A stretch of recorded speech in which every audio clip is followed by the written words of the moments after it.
দর্শক একটু ভালোভাবে লক্ষ্য করে দেখুন, একদমই চমৎকার ব্যতিক্রম একটা ফল। দেখতে অনেকটা শরীরটা সাপের মতো, বাট ফলটা কিন্তু বেশ চমৎকার। কাটলে আবার ভেতরটা হলুদ দেখতে পাচ্ছেন। এই যে একটা মেয়ে খেয়ে দেখাচ্ছে। এইরকম এক্সেপশনাল ফলগুলো আপনাদেরকে দেখাবো। যেমন এই ফলটাকে দেখুন, বেশ চমৎকার, একদমই মিষ্টি একটা ফল দেখতে পাচ্ছেন, রসালো। এবার একদমই ব্যতিক্রম একটা ফল দেখায়, যে ফলটা হয়তো বা অনেকে আগে কখনো দেখেনি। দেখুন এই ফলটা কি আকৃতি, মানে ফলটার যে স্ট্রাকচার একদমই আলাদা। এইরকম আরো এক্সেপশনাল কিছু ফল আপনাদেরকে দেখাবো। যেমন দেখুন, এই ফলটা অনেকটা আমের মতো দেখতে, পাতাটাও আমের মতো, কিন্তু এই ফলটা কিন্তু আম না। ওই যে বললাম, নাম না জানা অনেক ফল দেখাবো আজকে আপনাদেরকে। দেখুন ভেতরটা একদমই হলুদ, খেতে কিন্তু অনেক মিষ্টি দেখতে পাচ্ছেন।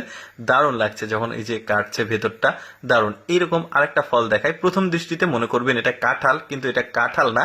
এটা যখন কাটবে দেখুন ভেতরটা অনেকটা মাছের ডিমের মতো।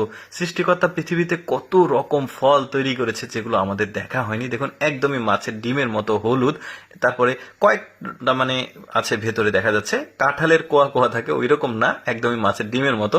এরপরে এই ফলটাকে দেখুন, আমার কাছে খুবই চমৎকার লেগেছে। ফলটা যখন কাটবে দেখুন ভেতরটা দারুণ, কিন্তু আবার নরম, স্পুন দিয়ে খাওয়া যায়। কি চমৎকার দেখুন ফলগুলো।